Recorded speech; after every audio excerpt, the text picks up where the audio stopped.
Praise the lord.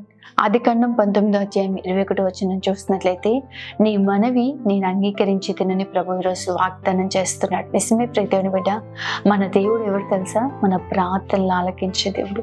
మనం మొరపెట్టినప్పుడల్లా, మనం ప్రార్థించినప్పుడల్లా ఆయన మనకు సమీపముగా ఉండి మన మొరలన్నిటిని అంగీకరించి తన పరిశుద్ధ ఆలయంలో నుండి మనకు ఉత్తరం ఇచ్చే దేవుడిగా ఉన్నాడు. ఎప్పుడు కూడా నిరాశపడకండి. ప్రార్థనకు వెంటనే సమాధానం కలగలేదనో, మనం ఆశించిన ఆ మేలు పొందుకోలేకపోయామేమో అని కలవరపడకండి. కానీ తగిన సమయంలో మనకు అనుకూలమైంది, మన దృష్టికి అనుకూలమైంది కాదు, కానీ ప్రభు దృష్టికి మనకి ఏది అనుకూలమో, ఏది శ్రేష్టమైందో, ఏది మేలైనదో ఆయన తప్పక అనుగ్రహించే దేవుడు. ఎప్పుడు ప్రార్థన చేస్తున్నా ఒకటే విశ్వాసంతో ప్రార్థన చేయండి. ప్రభు నీ మనవి వింటున్నాడని, ఆయన నీ ప్రార్థనకు ఉత్తరం ఇస్తాడని, నువ్వు మాట్లాడుతున్న ఆయన సన్నిధిలో ప్రార్థిస్తున్న ప్రతి మాట ప్రభు జాగ్రత్తగా వింటున్నాడని నువ్వు గ్రహించి ప్రభు సన్నిధిలో విశ్వాసంతో కనుక మొరపెట్టగలిగినట్లయితే ఆయన సన్నిధిని మీరు అనుభవించగలుగుతారు.